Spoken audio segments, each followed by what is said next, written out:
وذكر فإن الذكرى تنفع المؤمنين. You cannot have something that comes into existence from nothing, right? That's why we say the universe, sorry? That makes sense. Yeah, that's why we say as I was saying to you, 0 plus 0 will always be 0, right? That's why we say the existence of the universe around us right now, because it has a starting point, and there was energy, there was matter, there was things present. It requires something that was present before them to bring them into existence, right? Something that is present to bring the universe into existence. So when you say you believe in something, it's very close to what we believe in as well. Because the concept of Allah in Islam is unlike other religions. So for example, in Christianity, there is a concept of God being a man, right? Yeah. In Hinduism, there's a concept of pictures of God with many hands, with different forms, right? Ganesh, we know it. Yes, good. So you know about these things, which is good. Makes it easier now. Now in Islam, if I said to you, think about an animal that does not resemble any animal in creation, can you do that? Probably not, no. It's impossible. Yeah. Even the things which are fairy tales. Certain characteristics. Yes, yeah. even things like fairy tales like dragons. Dragons are mainly a lizard with wings, right? Mermaids is a fish and a woman, right? So it's just combination of different concepts already in reality, right? Now, we say Allah is like that.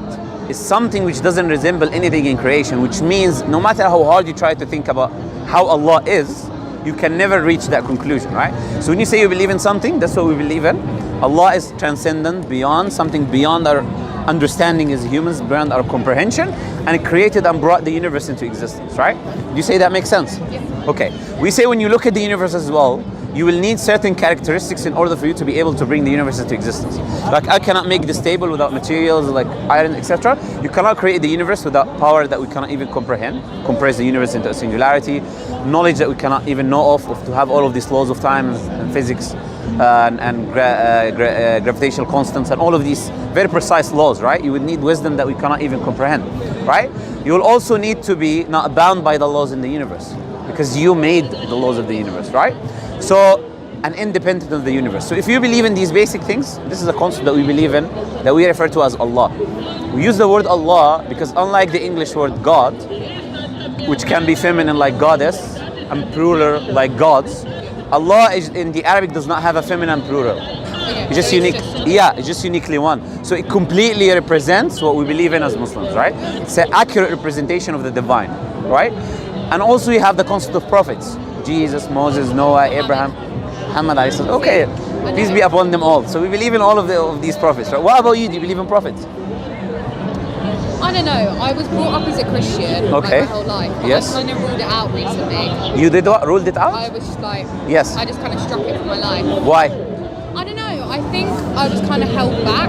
Yes. There was a lot of things I couldn't do. Okay. And that... You couldn't do in Christianity? Yeah. Okay. Yeah. So that's a very important thing now. That's absolutely excellent you told me that. Because when you come to Islam, there are rules in Islam as well, right? So we wouldn't tell someone, for example, that look, Islam can be a Muslim, do whatever you want, right? We wouldn't lie to someone and tell them that. We tell them that there are rules that comes with Islam as well. But I would ask you that question then.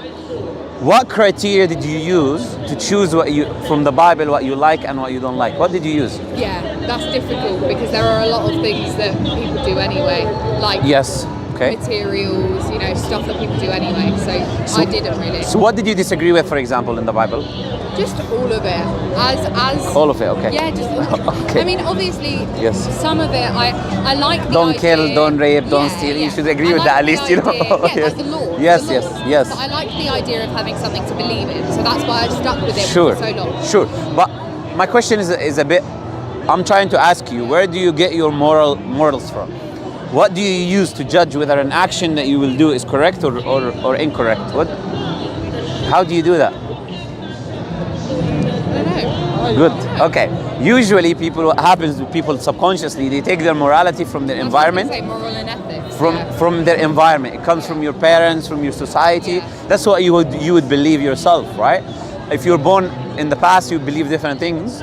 Even in this country, if you're born in another country today, you believe different things that you believe right now, which makes it a subjective moral framework, which means I cannot then be reading a scripture that is potentially from God and then apply my subjective moral standard. Yeah, no. Do you get the point? Yeah, And so, for example, I disagree with X. Okay, then I ask the people usually when they say I disagree with X, what have you used to disagree with X?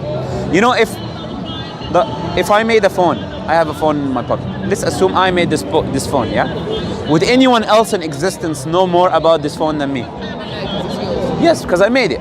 Now, who created us? The creator. So who would know more about us when it comes to what is good for us and bad for us? Ourselves or the creator? Creator. That's why Muslims follow an objective moral code, right? We follow what the creator tells us because we know this is objectively right. This is the best outcome of what we can do in our lives, right? Therefore, you might read the Qur'an, you might find something that does not necessarily agree with your current morals right now that you have adopted from your society, right? So think about that deeply then. If you disagreed with something, say, based on what am I disagreeing with X, right? Now, obviously we're not Christians.